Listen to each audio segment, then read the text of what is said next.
오늘은 하나님의 말씀 어제 우리가 시작한 시편 8편 오늘은 3절과 4절 말씀으로 나아가면서 우리를 생각하시는 하나님.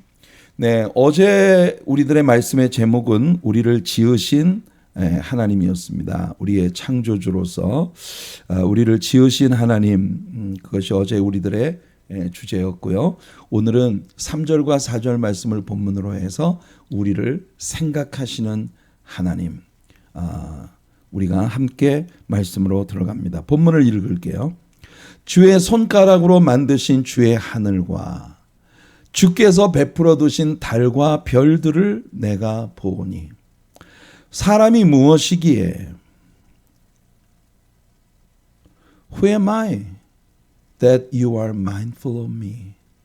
사람이 무엇이기에 나 같은 사람이 뭐라고 주께서 나 같은 인생을 생각하시며 인자가 무엇이건데 인자가 무엇이기에 주께서 그를 돌보시나이까. 돌보신다는 것은 care입니다. 그죠? cares. 그를 생각하신다. think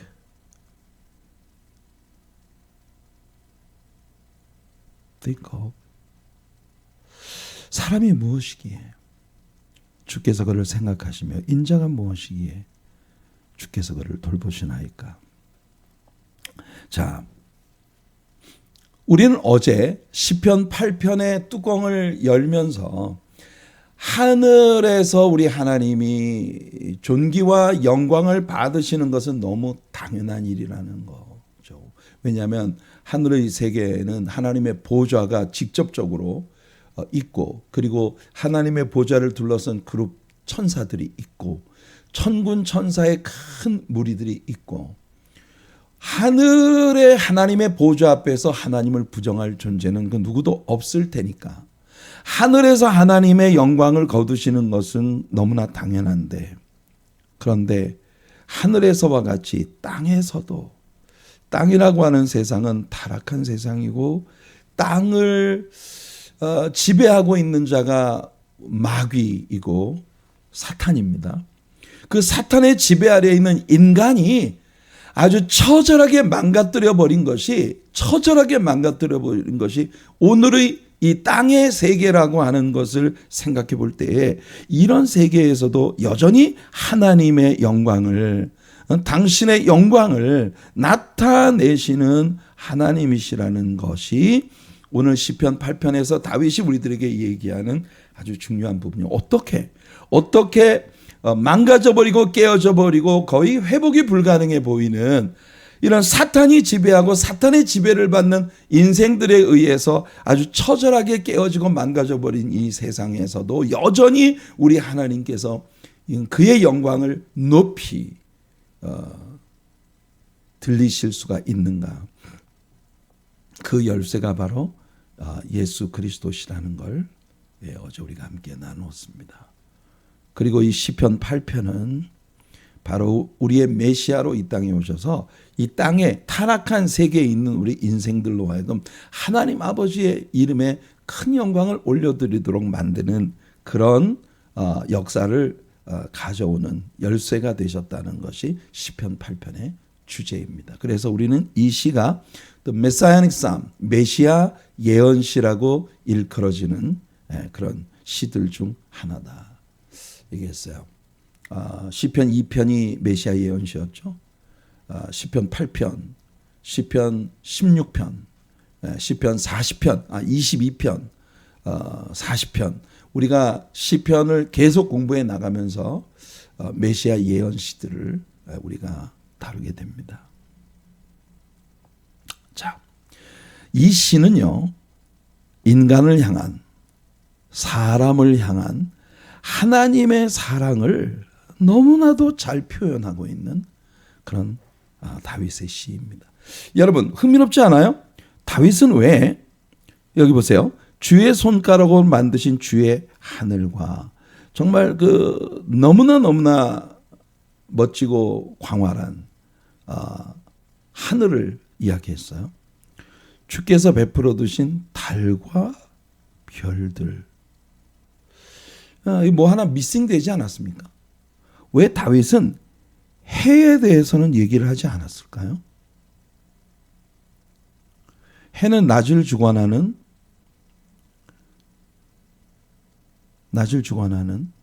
빛입니다. 아마도 낮을 주관하는 이 태양은 너무나 빛이 강해서 태양이 장렬하는 하늘을 쳐다보면 태양 밖에는 아무것도 안 보였을 거예요. 그래서 다윗은 태양이 주관하는 저 하늘 위에 무엇이 있는지를 정확히 지식을 갖고 있지 않았었을 구약시대의 인물로서 다윗은 낮의 시간에 하늘에 있는 세계의 아름다움을 다윗은 묘사할 수가 없었을 것입니다. 밤은요, 달과 별들이 지구의 반대편에 있는 태양으로부터 빛을 받아 그 빛을 반사시켜주는, 그래서 도리어 그 빛들이 더 영롱하고 더 아름답고 정말 하늘을 이 밤하늘을 뒤덮고 있는 그런 놀라운 세계, 이것이 아마 굉장히 다윗에게 감동이 되었을 거라 생각합니다. 저는 그 아마존 밀림 속에서, 아마존 정글 속에서, 여러분 이 아마존 정글은요 적도 부근이기 때문에 이 별들이 우리가 있는 그 정글을 지나가는 양상이 달라요. 우리가 지금 북반구에 위치하고 있는 우리들은요, 하늘을 바라보면 별들이 이렇게 돌아갑니다. 이렇게 서큘레이트하는, 이렇게 돌아가요. 서클을 그리면서 돌아가요. 그런데 적도 부근에서는 있잖아요, 지구가 이렇게 돌아가니까 우리가 있는 정글 속의 그 하늘이 은하수로 너무나 정말 뭐죠? 금가루를 뿌려놓은 것 같은 그런, 더군다나 그 아마존 정글은 공기가 맑으니까 그 은하수들이 너무나 아름다운 그 별들로 장식된 은하수가 한 무더기가 이렇게 하늘에 있다가 그 별이 그냥 이렇게 쑥 지나가 버려요. 그러니까 우리가 하늘을 바라볼 때 이렇게 돌아가는 게 아니고 그냥 쑥 지나가 버려요. 그러니까 그 은하수를 보려면, 정글 속에서 은하수를 보려면 그 시간을 딱 맞춰서 기다려야 됩니다. 이게 지나가 버리기 때문에. 그런데 그 정글 속에서 보이는 그 아름다운 하늘의 광경, 금가루를 뿌려놓은 것처럼 금방이라도 막 여기에 막 팔짝팔짝 쏟아져 내릴 것 같은 그 수많은 별들의 아름다움. 아마 다윗은 그의 시대에 그런 별들을 바라봤을 거예요. 여러분, 우리 미국의 캘리포니아에도 프레스노라고 하는 그 도시가 있습니다.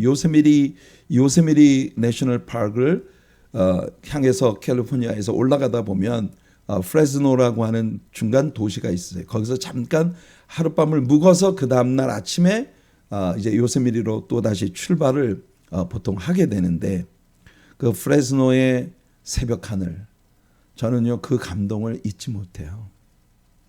그렇게 아마 다윗은, 근데 여러분 오늘 우리들이 생각할 때 우리는 있잖아요, 다윗보다 굉장히 뛰어난 과학적 지식을 가지고 있는 세대를 우리가 살아가고 있어요. 우리는 light years, 광년이라고 하는 거리 개념을 이해하고 있습니다. 우주 밖의 우주, 우리 태양계가 속해 있는 밀키웨이 갤럭시라고 하는 그런 은하계 밖에 있는 또 다른 은하계, 밀키웨이 갤럭시보다 훨씬 더 큰 그런 오리온 성좌라든지 이런 은하계들, 그런 갤럭시들이 온 우주에 가득하다는 걸 우리는 알고 있어요. 다윗보다 훨씬 더 천체에 대한 지식을 많이 가지고 있기 때문에 우리는 다윗이 짓고 있는 이 시의 내용에 더 감동하게 됩니다. 왠지 아세요? 우리가 볼 때 다윗이 이야기하고 있는 하늘에 있는 달과 별들, 이렇게 이야기하고 있는 건 다윗이 그냥 솔라 시스템 안에서 지구를 둘러싸고 있는 그 별들의 세계만 봤을 거잖아요. 그럼에도 불구하고 다윗은 태양 너머에 있는 세계를 볼 수 없었던 다윗의 과학적 지식, 그런 상황 가운데에서 다윗은요, 야, 이렇게 하나님이 위대하신 분인데 그 크신 하나님이 나 같은 연약한 존재인 인간을 이렇게 사랑하신다고? 이게 말이 돼? 그런 감동을 지금 노래하고 있는 거거든요. 여러분, 우리는 다윗보다 훨씬 더 크신 하나님을 알고 있거든요. 그런데 다윗보다도 훨씬 크신 하나님을 알고 있는 우리에게 여전히 하나님은 우리같이 추하고 보잘것없는 죄인된 인생을 사랑하신다는 게 얼마나 큰 감동이에요. 얼마나 큰 감동이에요. 하늘의 모든 것을 아시기만 하는 게 아니라 하늘의 모든 것을 자기 것으로 소유하고 계시는, 당신 것으로 소유하고 계시는 그 하나님께서 땅을 선택하셨다.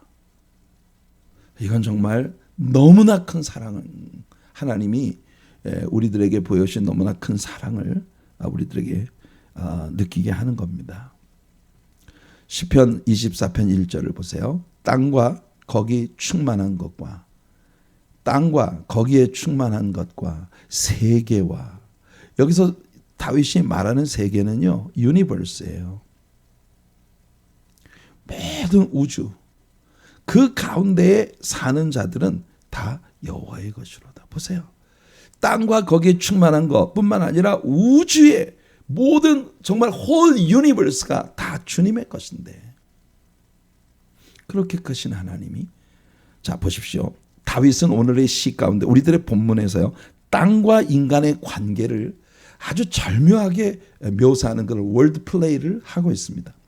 사람이 무엇이고 한데, 사람이 무엇이기에 주께서 그를 생각하시며, 사람이 무엇이기에 주께서 그를 생각하시며, 인자가 무엇이기에 주께서 그를 돌보시나이까.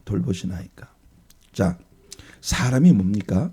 여기서 사람이라고 하는 말의 히브리어가 에노시입니다. 에노시예요. 이 에노시라고 하는 것은요, 죽을 수밖에 없는 limited mortal being으로서의 아주 연약한 존재가 강조되고 있는, 인간은 깨지기 쉬운, 아주 부서지기 쉬운 연약한 존재다. 이게 강조되고 있는 호칭이에요. 사람이라는 건 에노시, 이 에노시인데, 인자가 무엇이기에? 인자는요, son of man입니다. son of man. 사람의 아들이잖아요. 그죠? 사람의 아들. 그런데 이 인자라고 하는 단어가 히브리어 성경에 보면은 뭐라고 되어 있냐면요, 아다마라고 되어 있습니다.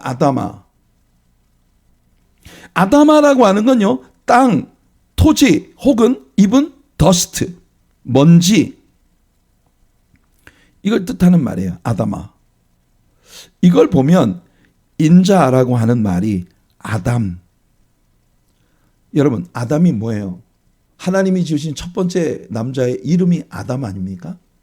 그 이름이 아담인 이유가 뭐냐? 아다마에서 취했기 때문에 아담이라고 이름을 지으신 거예요. 그게 사람입니다. 그러니까 여기 나오는 이 사람과 인자라는 두 개의 단어는요, 땅, 흙, 땅과 흙이라고 하는, 정말 오늘 이 세상을 살아가는 우리들 모두가 다 정말 가장 가치 없이 여기는 것, 먼지만도 못해, 이렇게 말을 할 때, 그것이 여러분 사람이 가치를 부여하지 않는 이 세상에서 최소 단위의 어떤 그 existence, 존재하는 것을 이야기하지 않습니까? 사람이라는 존재는요, 그렇게 가장 낮고 천한 자리에 있는 것이 인간이라는 존재예요. 창세기 2장 7절 말씀을 보시면 여호와 하나님이 땅에, 이 땅이 바로 아다마입니다. 아다마. 땅에 흙으로, 이 흙이 뭐냐면 아펠. 이게 더스트예요. 더스트. 땅에서 취한 먼지로 사람을 지으셨다. 그러니까 인생이 오직 먼지일 뿐이다. 여러분 시편 103편을 보면 다윗이 노래하기를 하나님이 우리의 존재가 오직 먼지의 티끌에 불과하다. 우리의 존재가 오직 티끌에 불과하다는 걸 하나님이 아신다. 그렇게 말합니다. 그게 바로 아펠이에요. 아펠. 더스트. 사람. 에노시라고 하는 이 말은요, 아펠에서 취해진, 여러분 톡이 있잖아요. 질그릇 같은 개념의 가장 연약하고 보잘것없는 가치 없는 존재라는 개념이에요. 사람이라는 단어 자체가. 그리고 인자, 아까도 얘기했듯이 인자라고 하는 이 단어는요, 아다마에서 벤이 뭐냐면 아들이에요. son. 인자라고 하는 것은 벤 아다마의 아들이다. 흙의 아들이에요. 이 사람이라는 단어나 인자라는 단어나 둘 다 아주 깨지기 쉬운 질그릇 같은 연약한 존재를 강조한 그런 호칭들입니다. 킹 제임스 버전에서 이것을요, frail이라고 말합니다. frail. 이 frail이라고 하는 것은 여러분 우리가 왜 비행기 탈 때 짐을 붙이는데 그 짐 속에 깨지기 쉬운 물건이 들어있으면 fragile이라고 하는 스티커를 붙여가지고 fragile이라는 스티커를 붙여가지고 보내잖아요. 깨지기 쉬운 물건이 그 속에 들어있다. 파손주의. 인간이라는 존재는요, 모든 면에서 깨지기 쉬운 존재예요. 여러분 아시겠죠? 왜 우리가 그렇게 시험에 잘 빠지는지, 왜 그렇게 상처를 잘 받는지, 왜 그렇게 우리는 잘 깨지는지, 왜 그렇게 우리는 너무 초라하게 잘 무너져 버리는 존재인지. 인간이라는 존재 자체가 그래요. 하나님께서 인간을 지으실 때 그렇게 아주 깨지기 쉬운 질그릇 같은 그런 존재로 인생을 지으셨다는 겁니다. 그래서 여러분 하나님께서는 예레미야에게, 이사야에게 인간이라는 존재를 토기장이의 손에 있는 진흙 한 덩이와 같은 그런 존재로 묘사를 하고 계신 거예요. 자, 우리가 한 가지 흥미로운 사실은 뭐냐면은 성경은 우리들에게 하나님이 말씀으로 천지를 창조하셨다 했거든요. 말씀. 그죠? 말씀으로 천지를 창조하셨다 했는데 다윗은요, 하나님의 입에서 나오는 말씀이 아니라 하나님의 손가락, 하나님의 손, 이걸 강조하고 있어요. 여러분, 하나님께 손가락이 있을까요? 하나님께 손이 있을까요? 하나님은 영이시기 때문에 우리와 같은 손가락이나 손을 갖고 계시지 않으세요. 그런데 다윗은요, 자신이 제한된 인간으로서 바라볼 때에 하나님의 창조의 능력을 묘사하기 위해, 구체화시키기 위해서 입에서 나오는 말씀으로 모든 것을 지으셨다는 걸 다윗은 알지만, 그러나 하나님을 우리 인생들처럼 personification, 이 칭의법으로 사용을 해서 주의 손가락, 주의 손이라고 하는 단어를 사용하는 겁니다. 여기 지금 우리가 주의 손가락으로 지으신 주의 하늘과 주의 손가락으로 만드신 주의 하늘과 주께서 베풀어 두신 달과 별들을 본다고 했는데, 또 아래 내려가 보면 6절에서요. 주의 손으로 만드신 것을 다스리게 하시고 만물을 그의 발 아래 두셨으니, 이것은 여러분 인간을 구원하기 위해 이 땅에 오신 메시아 예수 그리스도의 궁극적인 승리를 우리들에게 보여주는 거예요. 자, 주의 손으로 만드신 것, 주의 손가락으로 베푸신 것. 사실 따지고 보면 인간이 대단한 가치를 부여하고 있는 모든 것들 있잖아요. 보석이라든지 또는 하늘의 세계에 속한 모든 것들, 천군 천사, 다 여러분, 하나님이 지으신 하나님의 피조물들이에요. 하나님의 피조물, 하나님의 작품이에요. 그런데 인간이라는 존재가 정말 어리석은 것이 뭐냐면은 하나님이 지으신 보석이라든지 이런 거 숭배해요. 천사를 숭배하거나 하늘에 있는 별들을 숭배하거나 해나 달이나 이런 것들을 숭배하거나 강을 숭배하거나, 하나님이 지으신 모든 것을 지으신 창조주를 버리고 하나님께서 지으신 피조물들을 조물주보다, 피조물을 그것을 지으신 하나님보다 더 숭배하는 행위가 이게 인간의 약점이에요.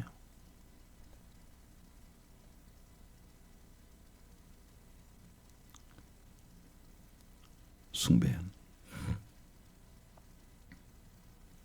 성경은 많은 곳에서 하나님이 지으신 피조물들을 숭배하는 일, 이걸 하나님이 철저히 금하셨어요. 그 이유가 뭔지 아세요?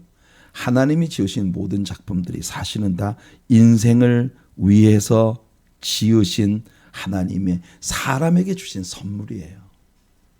여러분 사랑하는 자녀에게 아주 귀한 선물을 했는데 여러분 자녀가 그 선물에 빠져가지고 선물을 준 여러분을 잊어버리고 그 선물을 숭배해요. 그 선물을 인조이하라고 줬는데 그 선물을 숭배해요.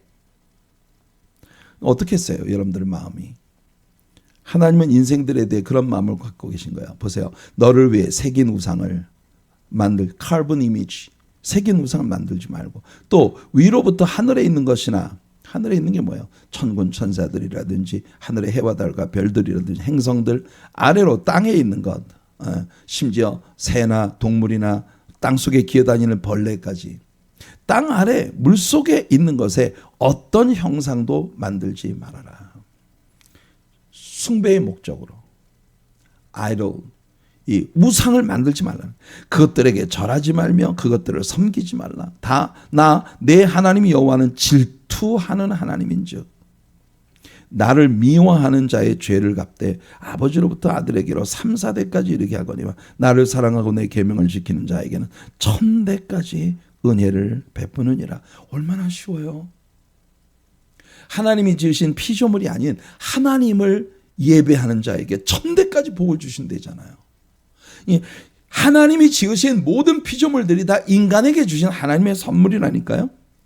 신명기 4장 15절과 16절 상반절에도 여호와께서 호렙산 불길 중에서 너희에게 말씀하시던 날에 너희가 어떤 형상도 보지 못했다. 하나님이 의도적으로 아무런 형상도 사람들에게 보여주지 않으셨어요. 왜냐하면 보였으면 사람들은 그걸 만들었을 겁니다. 하나님을 눈에 보이지 않으시는 어마어마한 사이즈의 하나님을 눈에 보이고 손에 잡을 수 있는 작은 사이즈의 카본 이미지로 만들고 싶은 것이 이게 사람의 약점이거든요. 그리하여 스스로 부패하여 자기를 위해 어떤 형상대로든지 우상을 새겨 만들지 말아라. 이 하나님의 의도예요. 하나님은 이런 거 기뻐하지 않으십니다. 신명기 17장 2절로 5절 내 하나님 여호와께서 내게 주시는 어느 성 중에서든지 너희 가운데 어떤 남자나 여자나 내 하나님 여호와의 목전에 악을 행하여 그 언약을 어기고 가서 다른 신들을 섬겨 그것에게 절하며 내가 명령하지 아니한 1월 성신이 뭐예요? 해와 달과 또 별들 그리고 모든 그 삼라만상들, 이 1월 성신에게 절한다 하자. 어떻게 하실 거예요? 그것이 내게 알려짐으로 내가 듣거든 자세히 조사해 볼지니 만일 그 일과 말이 확실하여 이스라엘 중에 이런 가증한 일, 하나님은 이것을 블래스피임, 아주 신성모독의 가증한 일로 여기셨어요. 너는 그 악을 행한 남자나 여자를 내 성문으로 끌어내고 그 남자나 여자를 돌로 쳐서 죽여라. 이게 남자든 여자든 구별 없이 1월 성신을 숭배하고 하나님이 아닌 다른 피조물들을 숭배하는 일을 하나님은요 철저히 엄단하라 하신 겁니다. 다시 말씀드리지만 하나님께서 지으신 모든 삼라만상들이 다 인생을 위해서 지어진 것들이에요. 여러분 한번 생각해 보세요. 하나님은요 정말 사람을 생각하시는 분이세요. 사람의 thoughtful, 사람에게 아주 사려 깊은. 예. 여러분 그 이스라엘 휴턴의 노래 있지 않습니까? Who am I that you are mindful of me? 어? 내가 누구기에 하나님이 나를 그렇게까지 생각하십니까? You are mindful of me.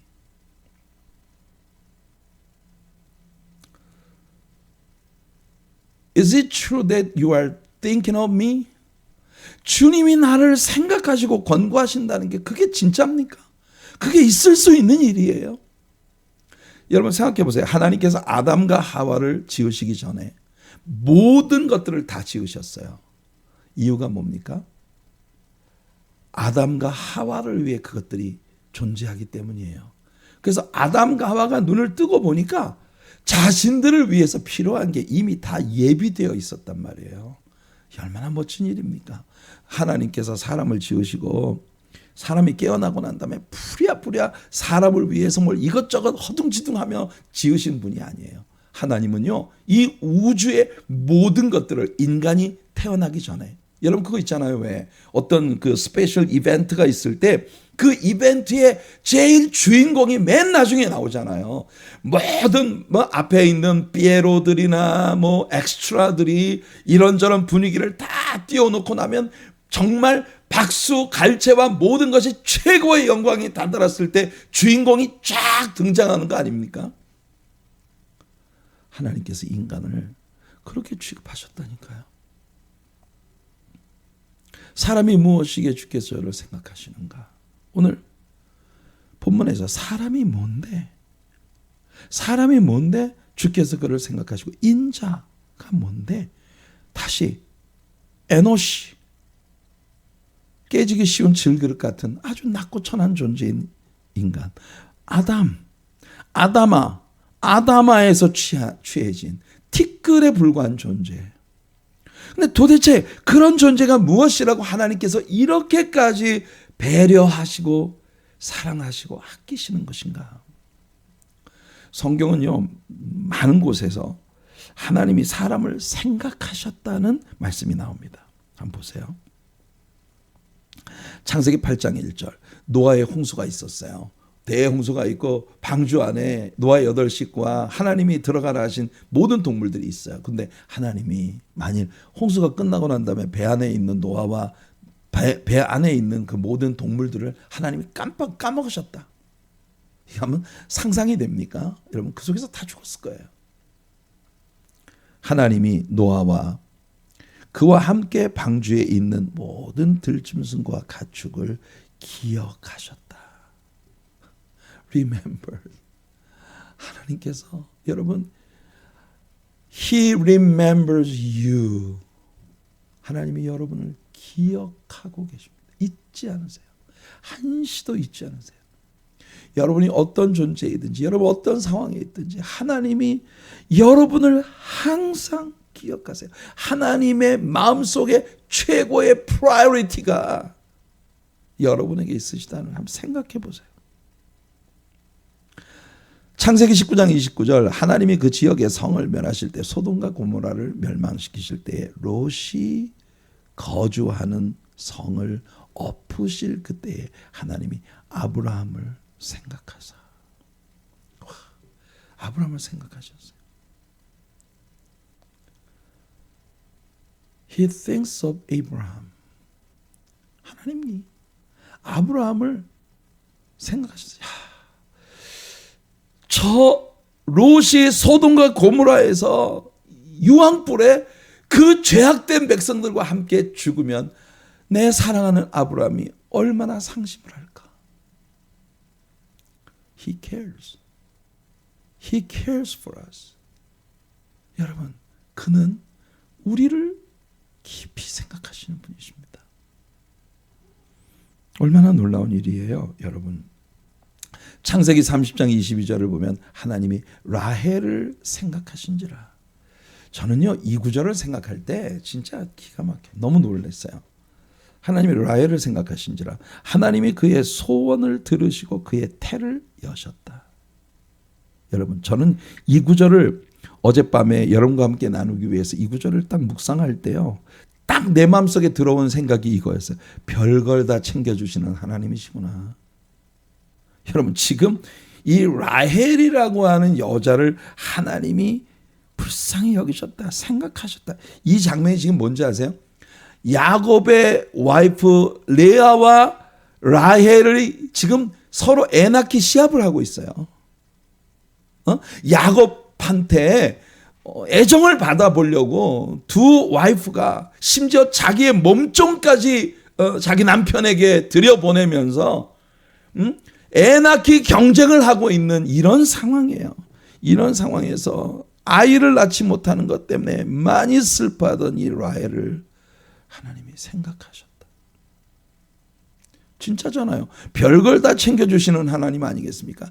예를 들어 여러분이라고 한번 생각해 보세요. 여러분이 지금 이런 상황에서 하나님의 위치에 있다고 생각해 보세요. 여러분 이런 일에 개입하고 싶으세요? 두 부인이 자기 몸종까지 들이밀면서 서로 애 낳기 경쟁을 하고 있는데 그 와중에 내가 애를 낳지 못한다고 아파하고 슬퍼하는 한 여인의 편을 여러분들이 들어주고 이 일에 개입하고 싶은 마음이 있으시겠냐고요. 그런데 하나님은 우리가 흘리는 눈물, 우리가 아파하는 아픔, 우리의 마음의 상처, 우리의 괴로움 이런 모든 것을 케어하신단 말입니다. 여러분 놀랍지 않습니까? 놀랍지 않아요? 그래서 예레미야 선지자는 우리 하나님에 대해 이렇게 말할 수 있었어요. 여호와의 말씀이라 너희를 향한 나의 생각을 내가 아나니. 하나님께서 여호와의 말씀이라고 했잖아요. 그죠? 하나님께서 너희를 향한 나의 생각, 하나님의 생각을 하나님이 아신다. 그럼요. 하나님의 생각을 하나님이 가장 잘 아시겠죠. 인간을 향한, 우리를 향한 하나님의 생각은 뭐냐? 평안이요? 재앙이 아니다. 너희에게 미래와 희망을 주는 것이니라. 미래와 희망을 주는 것이니라. 자, 여기 미래와 희망이라고 하는 이 단어가 히브리 말로 아카, 이게 독일어의 CH 있죠? 체하 발음이에요. 하는 발음.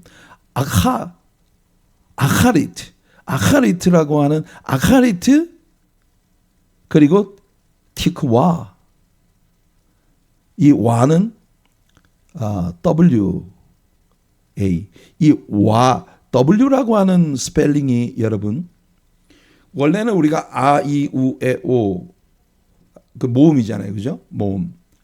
A, I, O, U, E, O 이 단어들을 우리가 모음이라고 해요.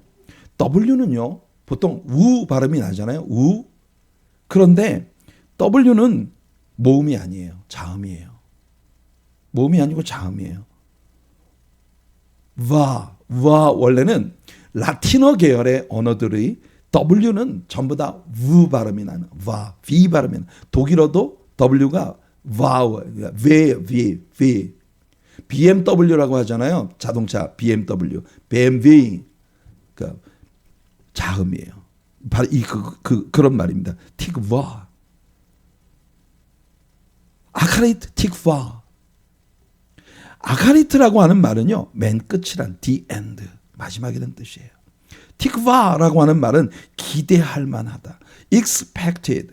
그러니까 우리말에서는요. 미래와 희망이라는 두 개의 명사로 따로 분리를 시키고 있습니다만 원래 히브리어 원문이 가지고 있는 개념은 expected end. 결국은 결국인데 어떤 결국이냐? 기대해도 좋을 만한 결국이다. 그래서 킹 제임스 버전은요. 이 구절을 이렇게 해석합니다. I know the thoughts that I think towards you. 너희들을 향한 내 생각을 내가 아는데 says the Lord. 여호와께서 말씀하셨다. Thoughts of peace. 너희들을 향한 나의 생각은 평화의 생각이고 and not of evil. 재앙이 아니다. 나쁜 거, 너희들에게 나쁜 걸 주는 게 나의 계획이 아니다. 이게 하나님 말씀입니다. To give you unexpected and expected. 아카리트 틱바. 이 아카리트 틱바, 이 희망을 가져도 좋을 만한, 정말 기대해도 좋을 만한 the end, 마지막을 나는 너희를 위해 계획하고 있어.